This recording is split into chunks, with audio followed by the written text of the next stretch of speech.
General চেঞ্চত body builder বুলি ক'লে যিটো অলপ মানুহবিলাকৰ মাজত এটা থাকে যে বডি ৰাপ হ'ব কথাবিলাক জোৰেকৈ ক'ব হৰদাৰ কমপ্লিট উল্টা মানুহ মানে বিৰাট ছফ্ট স্পকেন মানুহ চিম্পল লিভিং মানুহ আৰু আমি যেতিয়া আমি মানে আমাৰ ভাগ্য হৈছিল হৰদাৰ যেতিয়া পিক সময় আমি পোৱা নাই কিন্তু হৰদাৰ পিক সময়ত যিবিলাক মানুহে হৰদাৰ আগতে গান্ধী বস্তিত আছিল জানে বোলে হৰদাৰ মটৰচাইকেল বুলেট লৈ গৈছিল মাজে মাজে বোলে হৰদাৰ যদি জাম থাকে বুলেটখনে দাঙি ছাইড কৰি দিয়ে সেইবিলাক মুহূৰ্ত আমি পোৱা নাছিলোঁ যদি আমি তাৰ পিছৰ জেনেৰেশ্যন মানে হৰদাৰ যেতিয়া মাষ্টাৰ্ছ খেলে তেতিয়া মই প্ৰথম জুনিয়ৰ খেলিব গৈছিলোঁ মিষ্টাৰ ইণ্ডিয়া তেতিয়া হৰদাৰ মিষ্টাৰ ইণ্ডিয়া পায় আমি তেতিয়া জুনিয়ৰত মই কেতিয়াবা ৰানাৰ্ছ আপ পাওঁ কেতিয়াবা চেম্পিয়ন হওঁ তেতিয়া বিজিত গগৈ আছিলে আৰু আমি গোটেই মানুহখিনিয়ে হৰদাক মাতে এই বৰগোৱাই বুলি মাতে চবে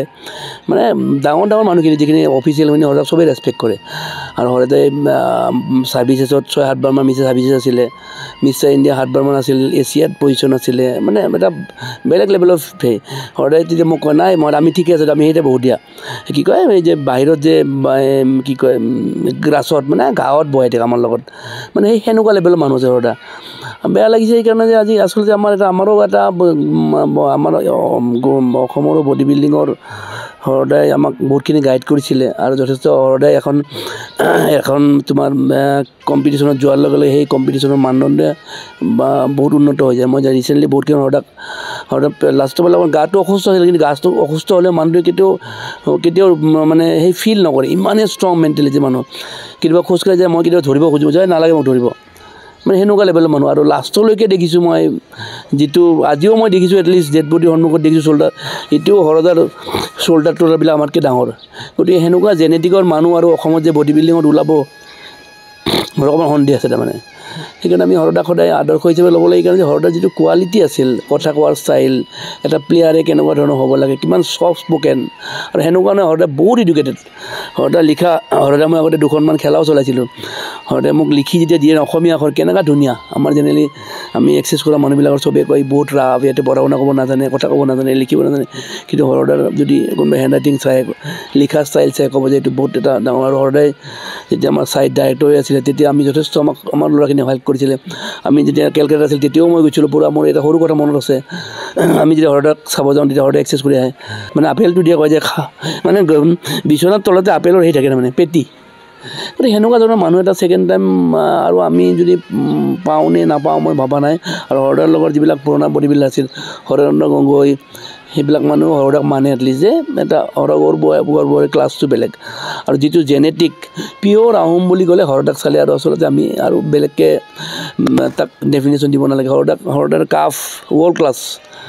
কাফ মাচুলটো ইমানমান ডাঙৰ এনেই থাকে তাৰমানে গতিকে সেনেকুৱা ধৰণৰ মানুহ আমি আৰু নাপাম মোৰ যথেষ্ট বেয়া লাগিছে ঘৰত আহিও বেয়া লাগিছে আজি যে খবৰটো পাইছে মইতো ৰাতিপুৱা খবৰ পাইছোঁ ৰাতিপুৱা মানে মোক ফোন কৰিছে ক'লে মই ভবা নাই আচলতে মোক প্ৰায় ফোন কৰে মাজত বাহিৰত আছিলোঁ ট্ৰেন্সফাৰত তেতিয়া মই হৰদাক টাইম দিব পৰা নাছিলোঁ তথাপিতো মোক আজি কেইবছৰ হোৱাই নাই কিজানি কৈছে মোক মহাদেৱ এখন বেঞ্চ লাগে চিট আপ মাৰা বেঞ্চ মোক কৈছে মই কৈছোঁ ঠিক আছে মই গাড়ীত লৈ যাম যে কৈছে নাই মই আগতে চাম তাৰপিছতে ল'ম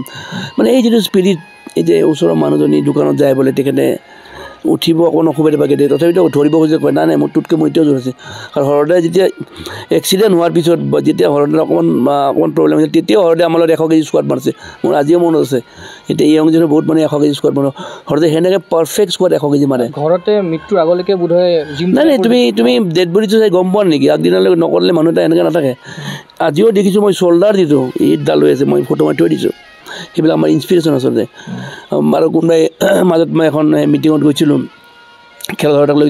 কোনোবা ক'লে আপোনাৰ গাটো বেয়া হ'ল যে মানে হৰদাৰ মাজত অকণমান প্ৰব্লেম এটা হৈছিলে অকণমান হাত ভৰি এখন দুখ পালে কৈছে কিয় হ'ল আপোনাৰ এনেকৈ ক'লে মানে কৈছে যে আপুনি এক্সাৰচাইজ কৰা মানুহ ইমান ষ্ট্ৰং কিয় হ'ল তেতিয়া হৰদাই কৈছে যে মই ষ্ট্ৰং কাৰণে এইটো হোৱাৰ পিছতো মই আজি বাচি আছোঁ সেইকাৰণে মই বডি বিল্ডাৰ হয় বুজিছেনে মানে যিটো হৰদাৰ যিটো মানে পজিটিভ ভাৰ্চন যে মই ষ্ট্ৰং আছোঁ কাৰণে আজি ইমান ডাঙৰ ধুমুহা মোৰ ওপৰত যোৱাৰ পিছতো মই আজি সাৰ্ভাইভ কৰি আছোঁ মানে ষ্ট্ৰাগল কৰি আজিলৈ মই বাচি আছোঁ এইটো এক্সাৰচাইজ কৰোঁ আপোনাৰ যিহেতু আপোনাৰ গুৰু আছিলে গুৰু এগৰাকী হেৰ গুৰু বুলি গুৰুতকৈ ওপৰৰ বস্তু মানে হৰদাই আমাক এক্সাৰচাইজত কয় ডায়েট নিউট্ৰিশ্যন কয় আৰু অন্তৰৰ পৰা ভাল পায় তাৰমানে সেই বস্তুটো গুৰু হ'ব পাৰে তোমাৰ আজি এতিয়া যে স্পৰ্টছটো এনেকুৱা হৈছে তুমি শিকাব কিবা বিনিময়ত শিকাব কিন্তু সেই যে ভিতৰৰ পৰা ভাল পোৱাটো কিন্তু হৰদাৰ আছে আমি গম পাওঁ তাৰমানে ইয়াৰ পৰা হৰদাই মোৰ জিম আছিল আগত এইটো কি কয় সুন্দৰপুৰত হঠাৎ কৈছোঁ হঠাৎ মই লৈ আহিম দিয়ক আপোনাক 2 দিনমান মই আহিছিলোঁ মই বেয়া পায় বাছত যায় মানুহজনে বাছত গৈ এই ঠিক বাছ ষ্টেণ্ডৰ নামি আমাৰ জিমত খোজকাঢ়ি আকৌ বাছতে আহে গতিকে এনেকুৱা ধৰণৰ সহজ সৰল মানুহৰ পাব মানে মই নাপাবো আচলতে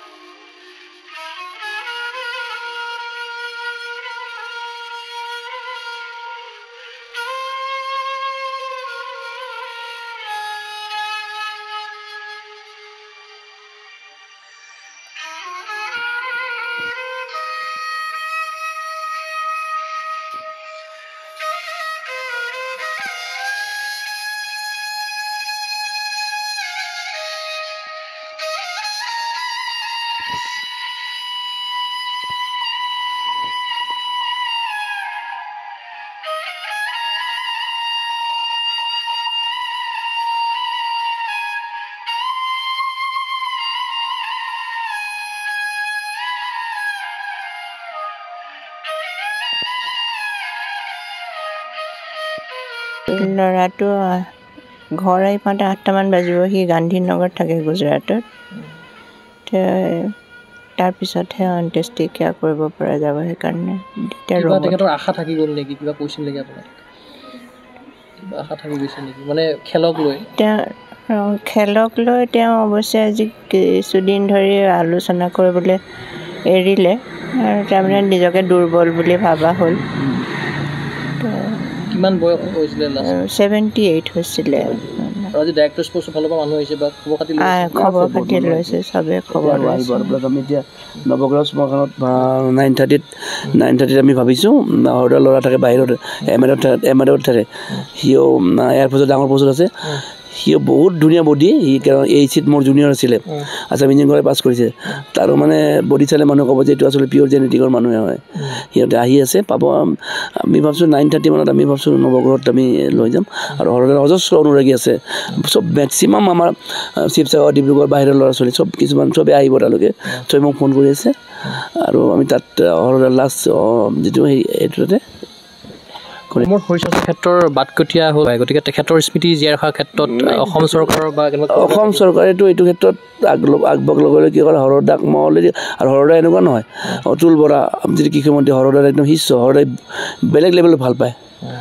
মই আজি খবৰ পঠাইছোঁ খবৰ পালে আহিব বা গতিকে হৰদাৰ স্মৃতিত আমিও যদি কিবা ভাল কিবা এটা ভাবিছোঁ আৰু যদি এইবিলাক হৈ যাওক বাৰু আজিতো আৰু এইবিলাক কথা পতা টাইম নহয় কিন্তু যাতে মানুহে নেক্সট জেনেৰেশ্যনখিনি জানে যে হৰকান্ত বৰুৱাৰ ক্লাছটো কি আছিল তেখেতৰ জেনেটিক কেনেকুৱা বডি বিল্ডিং কৰিলে কেনেকুৱা জেনেটিক লাগে বডি বিল্ডিং কৰিলে এডুকেশ্যনৰ কিমান দৰকাৰ সেইবিলাক বস্তু মানুহে শিকিব আচলতে জীৱনকালত গোটেইখিনি যিখিনি পাব লগা আছিলে প্ৰাপ্য সন্মান গোটেইখিনি পাই গৈছে তেখেতে কি ভাবে পাইছে মানে মই আচলতে কি ক'ম মই হৰদা নিজে ডাঙৰ পষ্টত আছিলে ডাইৰেক্টৰ পষ্ট বহুত ডাঙৰ পষ্টত থাকলৈকে হৰদা ঠিক আছে কিন্তু যেতিয়া গুৱাহাটী আহি পালে সেই সন্মানখিনি আমি দিব পৰা নাই মই নিজে গিল্টি ফিল কৰোঁ কিয় হৰদাই আচলতে ভাল সন্মান পাইছে সেই কোৱা নাই হৰদাই ক'তো যাব নোৱাৰে খেলত যোৱাৰ লগে লগে যিটো হৰদাক মানুহখিনি ভাল পায় এতিয়াও পুৰণা বডি বিল্ডাৰ হৰকান্ত বৰা বুলি ক'লে এটা বেলেগ চকুৰে চায় গতিকে সেইখিনি সন্মান যেন আমি লাষ্টত দিব নোৱাৰিলোঁ মোৰ এনেকুৱা গিল্টি ফিল হৈ আছে যেন তাৰ কাৰণে মই কাকো বেলেগক দুখ দিব খোজা নাই মই নিজকে আচলতে আমাৰ ফেটাৰ্নিটিটোকে দুখ দিছোঁ আচলতে আৰু মই যেতিয়া ইণ্টাৰভিউ লৈছিলোঁ তেখেতে এটা কথা কৈছিলে বিভিন্ন সংস্থা আছে সেই সংস্থাবোৰক একেলগ হ'বৰ কাৰণে আহ্বান জনাইছে তেখেতে নাই এইটো কৈছে এতিয়াতো আৰু বডি বিল্ডিং বুলি ক'লে আচলতে কি ক'ম গোটেই ৱৰ্ল্ডতে যিটো সেইটো কৈছে অজস্ৰ মিষ্টাৰ আছাম ওলায় 4-5-6টামান মিষ্টাৰ আছাম ওলায় মিষ্টাৰ ইণ্ডিয়া ওলায় গতিকে আজিৰ মিষ্টাৰ ইণ্ডিয়া আৰু হৰদাহঁতৰ দিনৰ মিষ্টাৰ ইণ্ডিয়া বডি বান্ধে তেতিয়া মিষ্টাৰ ইণ্ডিয়া বুলি ক'লে এটাই ওলায় বেষ্ট অফ দি বেষ্ট কিন্তু এতিয়া 4-5টা মিষ্টাৰ ইণ্ডিয়া ওলায় সেইকাৰণে মানুহখিনিও গমেই নাপায় কোননো মিষ্টাৰ ইণ্ডিয়া ওলাই আছে কিমাননো মিষ্টাৰ আছাম আহি আছে গতিকে সেইকাৰণে হৰদাই বাৰে বাৰে কৈছিল যে মহাদেৱ একলগ কৰিব লাগে কিন্তু হৰদাই তেতিয়ালৈকে অকণমান মানুহজন এজ হৈ গ'ল 70 পাৰ হৈ গ'ল নিজে অকণমান পৰি গ'ল গতিকে ইনিচিয়েটিভটো ল'ব ঠিক বিচাৰিছিলে মোকো কৈছিলে আৰু ময়ো চাকৰি কৰা মানুহ কিছুমান হৰদাক মই ইমান মাজে মাজে টাইম দিওঁ ইমান টাইমো আমি দিব পৰা নাছিলোঁ বা সেই এটা আশা আছিল যে আমি গোটেইখিনি একলগ কৰি যোৱাৰ হৰদাৰ বিৰাট এটা ইচ্ছা এটা আছিলে কৈছে যে আজিকালি মহাদেৱ আহে ইমান বডি বিল্ডিং হৰদাক মই 2-3 খেলত লৈ গৈছোঁ কৈছে মানে ষ্টেণ্ডাৰ্ডবিলাক চাই হৰদাই বেয়া নাপায় কয় যে আমি যদি এটা এছ'চিয়েশ্যন কৰিলোঁ হয় আমি অসমৰ বেষ্ট অফ দ্য মানুহখিনি আমি দেখা পালোঁ হয় টাফ হ'লে আমিও ভাল পালোঁ চাই আৰু হৰদাৰ বডি বিল্ডিঙৰ লেভেল বহুত ওপৰত আছিলে সাতবাৰ মিষ্টাৰ ইণ্ডিয়া লগতে এছিয়াটো পাইছে তেখেতে 7বাৰ মিষ্টাৰ তেতিয়াৰ ইণ্ডিয়া দিনত পোৱাটো ইমান সহজ নাছিল। 7বাৰ মিষ্টাৰ ইণ্ডিয়া পোৱা মানুহ আছে কিন্তু হৰদাটোৰ যিটো ষ্ট্ৰাকচাৰ মানে পিয়'ৰ বডি বিল্ডিং বুলি কয় যিটো 100 হৰদাৰ গাত গোটেইখিনি আছিল তাৰমানে মানে কি আমি তেখেতক বহুত সৰুৰ পৰাই পাইছোঁ হৰকান্ত বৰগোহাঁই ছাৰক কিন্তু আমি খুৰা বুলিয়ে মাতিছিলোঁ কিন্তু তেখেত হ'ল আমাৰ অসমৰ গৌৰৱ সঁচা কথা ক'বলৈ গ'লে আৰু তেখেতেই প্ৰথম মিষ্টাৰ ইণ্ডিয়া তেখেতেই আছিলে প্ৰথম আৰু সেই যে হৰকান্ত বৰগোহাঁই বুলি ক'বলৈ আমাৰ মানে ইমান ভাল লাগে তেতিয়া দিনত মানে যে সেয়া আমাৰ খুৰা হয় বুলি কওঁ বা আমাৰ মানে যিজন গৌৰৱ আৰু যিটো অসমৰ আৰু ময়ো এজন স্পৰ্টছমেন আছিলোঁ মোকো খেলৰ ক্ষেত্ৰত তেখেতে মোক বহুত উৎসাহ দিছিলে দেই মানে কেনেকৈ খাব লাগে কেনেকৈ কৰিব লাগে এইবিলাক ক্ষেত্ৰত সঁচাকৈ আজি বহুত মানে বেয়া লাগিছে তেনেকুৱা এজন মানে বহুত ডাঙৰ ভাল স্পৰ্টছমেন এজন আমাৰ মাজৰ পৰা নাইকিয়া হৈছে আজি মই ওচৰৰে নহয় মই মানে ৰিলেটিভ বুলিয়ে ক'ব পাৰি না মোৰ শৰীৰ চৰ্চা নহয় মই শৰীৰ চৰ্চা মানে মই যিটো খেল খেলিছিলোঁ মই হকী খেলিছিলোঁ তাত তেওঁলোকে কেনেকৈ খাব লাগে আমাৰ মানে খেলত কিমানখিনি বহুত স্পীডত আমি খেলিব লাগে কেনেকৈ হেৰি কৰিব লাগে সেই ক্ষেত্ৰত মানে বহুত উৎসাহ যোগাইছিল আৰু তেখেতে সেইটোৱে বিশেষকৈ তেখেত আমাৰ অসমৰ এজন বিৰাট ভাল গৌৰৱৰ বিষয় আৰু তেখেতৰ আজি নাইকিয়া সেইটো বহুত দুখৰ কথা আৰু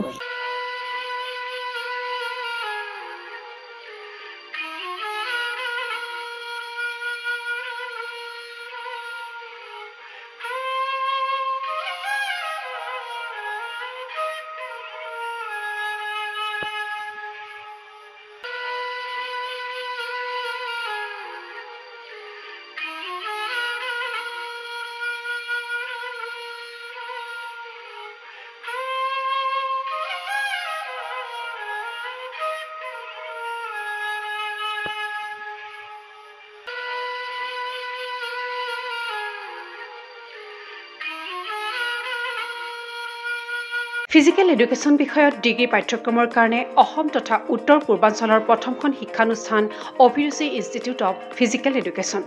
2 বছৰীয়া ফিজিকেল এডুকেশ্যনৰ BPEd পাঠ্যক্ৰম আৰু 4 বছৰীয়া BPES পাঠ্যক্ৰমৰ বাবে নামভৰ্তি চলি আছে